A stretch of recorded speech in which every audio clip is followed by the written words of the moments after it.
माता की, भारत माता की, भारत माता की। आंध्र प्रदेश के राज्यपाल सैयद अब्दुल नजीर जी, यहां के लोकप्रिय मुख्यमंत्री मेरे मित्र श्रीमान चंद्रबाबू नायडू जी, नेता अभिनेता डिप्टी सीएम पवन कल्याण जी, केंद्र सरकार में मेरे सहयोगी मंत्रीगण, राज्य सरकार के मंत्रीगण, सभी सांसद और अन्य विधायकगण, अन्य गणमान्य नागरिकगण, भाई और बहनों, आंध्र प्रजला प्रेम मरियु అభిమానానికి నా కృతజ్ఞతలు, నా అభిమానాన్ని చూపినచే అవకాశం ఇప్పుడు లభించింది। मैं सबसे पहले सीमाचलम वरालक्ष्मी नरसिम्हा स्वामी को प्रणाम करता हूं। आंध्र प्रदेश गवर्नर श्री सैयद अब्दुल नजीर गारू, जननेता मुख्यमंत्री श्री चंद्रबाबु नायडू गारू, नेता मरियु अभिनेता डिप्यूटी सीएम पवन कल्याण गारू, కేంద్ర ప్రభుత్వంలో నా సహచర మంత్రులు, రాష్ట్ర మంత్రులు, ఎంపీలు, ఎమ్మెల్యేలు మరియు ఇతర ప్రముఖులు, సోదర సోదరీమణులు, ఆంధ్రప్రదేశ్ రాష్ట్ర ప్రజల ప్రేమ మరియు అభిమానానికి నా కృతజ్ఞతలు। నా అభిమానం చూపించే అవకాశం ఇప్పుడు నాకు లభించింది। ముందుగా మనం సింహాచలం వరాహ లక్ష్మీ నరసింహస్వామి వారికి నేను నమస్కరిస్తున్నాను। साथियों, आप सबके आशीर्वाद से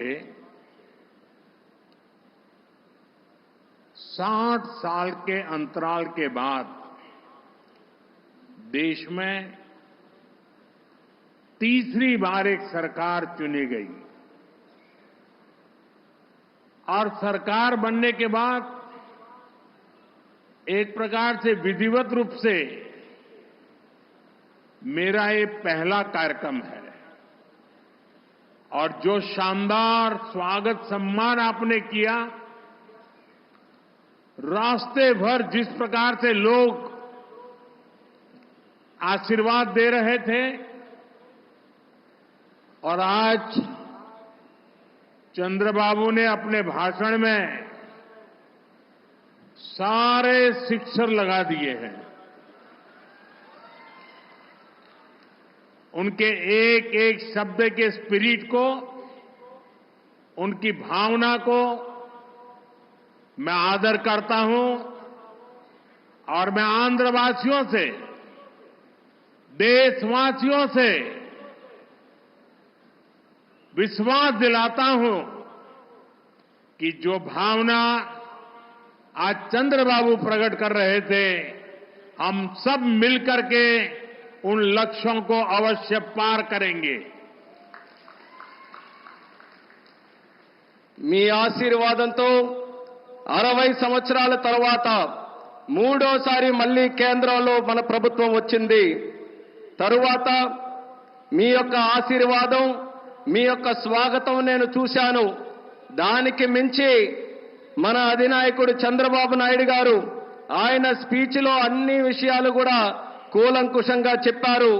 ఆయన చెప్పిన ప్రతి విషయాన్ని కూడా గౌరవిస్తూ ఆంధ్రప్రదేశ్ రాష్ట్రానికి సంబంధించి ముఖ్యమంత్రి వర్యులు, రాష్ట్ర ప్రజలు ఏవైతే విశ్వాసం చూపిస్తున్నారో ఆ విశ్వాసాన్ని ఎక్కడా కూడా భంగం కలిగించకుండా మీ లక్ష్యాలు అన్నిటినీ కూడా సాకారం చేయడానికి నా వంతుగా మీకు సహకరిస్తాను అని తెలియజేస్తున్నాను।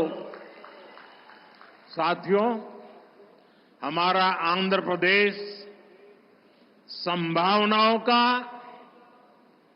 और अवसरों का, पॉसिबिलिटीज और अपॉर्चुनिटीज का राज्य है। जब आंध्र की ये पॉसिबिलिटीज साकार होगी तो आंध्र भी विकसित बनेगा और तभी भारत भी विकसित राष्ट्र बनेगा। इसलिए आंध्र का विकास ये हमारा विजन है। आंध्र के लोगों की सेवा ये हमारा संकल्प है। మిత్రులారా, మన ఆంధ్రప్రదేశ్ సాధ్యతలు మరియు అవకాశాలు కలిగి ఉన్న రాష్ట్రం. ఆంధ్రుల అవకాశాలు సాకారమైనప్పుడు ఆంధ్రప్రదేశ్ రాష్ట్రంతో పాటు భారతదేశం కూడా వికాసవంతంగా అభివృద్ధి చెందుతుంది. అందుకనే ఆంధ్రప్రదేశ్ రాష్ట్రం తాలూకా అభివృద్ధి మా విజన్, ఆంధ్ర ప్రజల సేవే మా సంకల్పం. आंध्र प्रदेश ने 2047 तक राज्य को करीब करीब $2.5 ट्रिलियन की इकोनॉमी बनाने का लक्ष्य रखा है।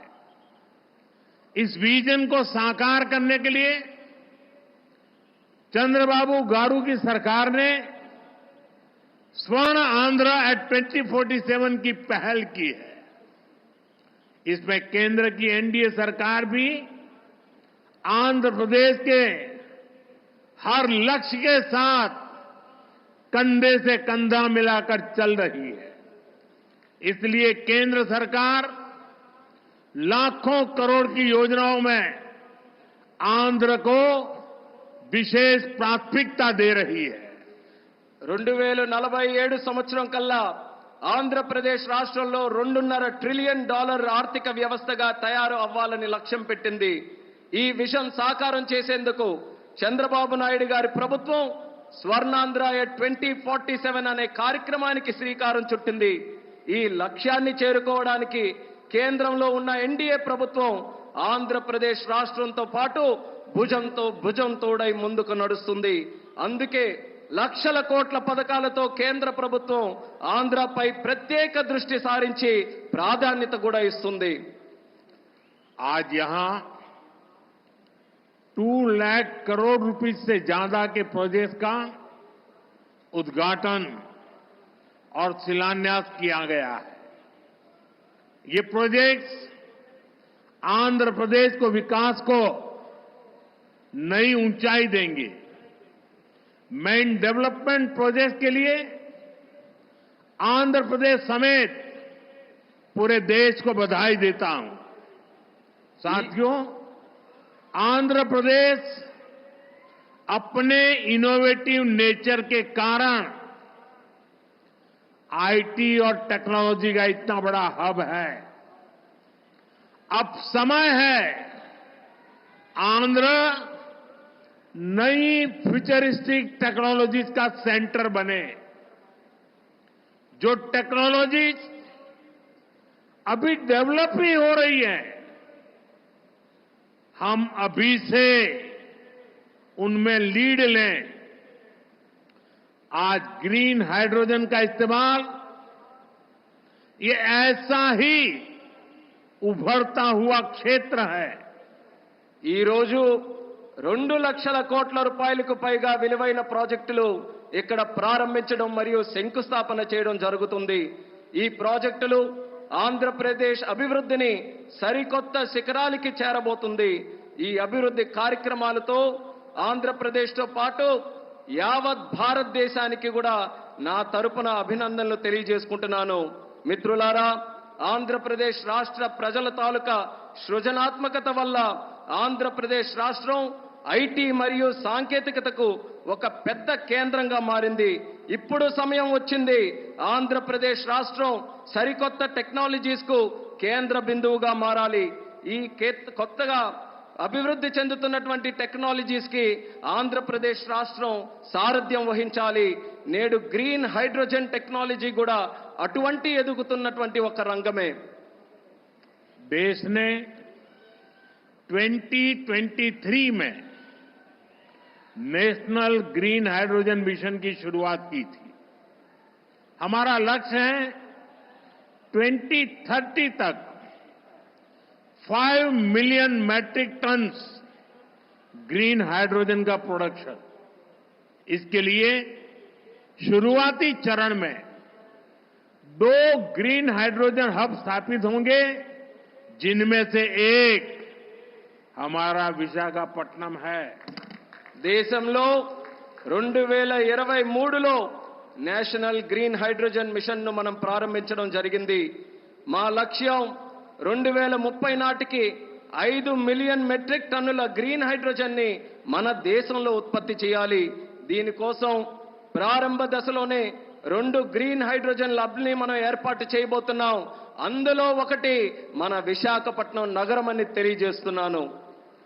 भविष्य में विशाखापट्टनम दुनिया के उन गिने चुने शहरों में होगा जहां इतने बड़े स्केल पर ग्रीन हाइड्रोजन प्रोडक्शन की फैसिलिटी होगी।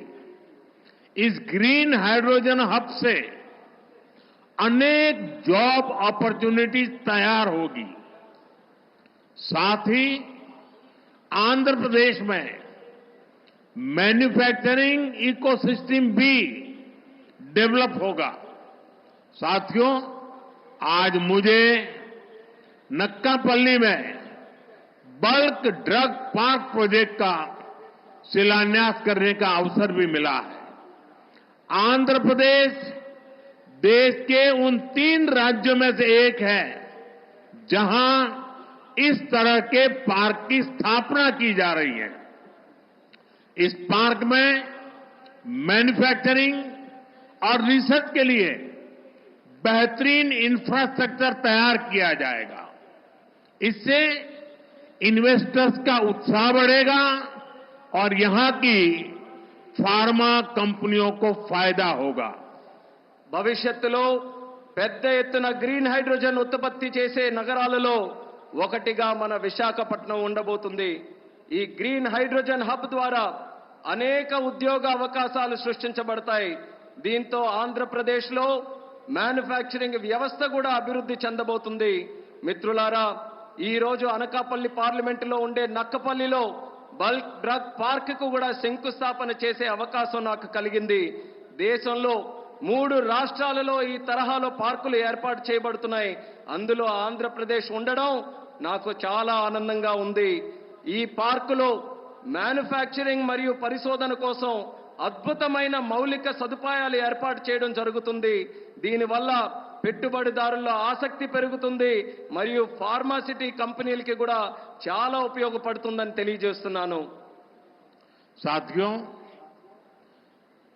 हमारी सरकार अर्बनाइजेशन को एक अपॉर्चुनिटी के रूप में देखती है और हम आंध्र को न्यू एज अर्बनाइजेशन का एक उदाहरण बनाना चाहते हैं।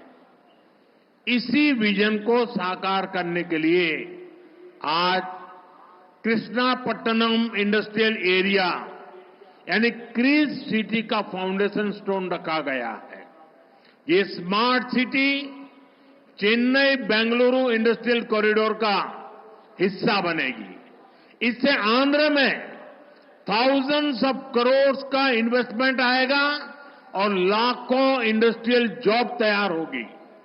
మిత్రులారా, మా ప్రభుత్వం పట్టణీకరణకు ఒక అవకాశంగా చూస్తుంది.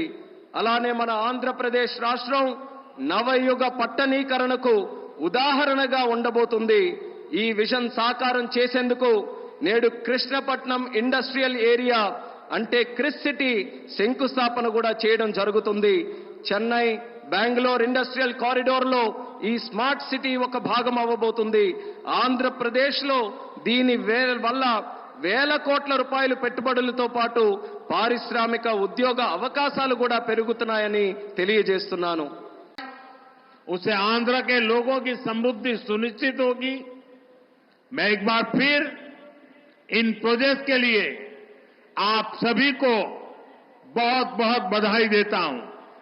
ఆంధ్రాలో మత్స్యకార సోదర సోదరీమణుల ఆదాయం మరియు వ్యాపారం పెరిగే విధంగా పూర్తి నిబద్ధతతో మేము పనిచేయబోతున్నాం. దీనికోసం మత్స్యకారులకి కిసాన్ క్రెడిట్ కార్డు వంటి సౌకర్యాలు కూడా కల్పించాం. సముద్రంలో భద్రత కోసం ముఖ్యమైనటువంటి చర్యలు కూడా తీసుకోబోతున్నాం. మిత్రులారా, దేశంలోని ప్రగతి రంగంలో అందరినీ కలుపుకొని పోవడమే మా తాలూకా ప్రయత్నం.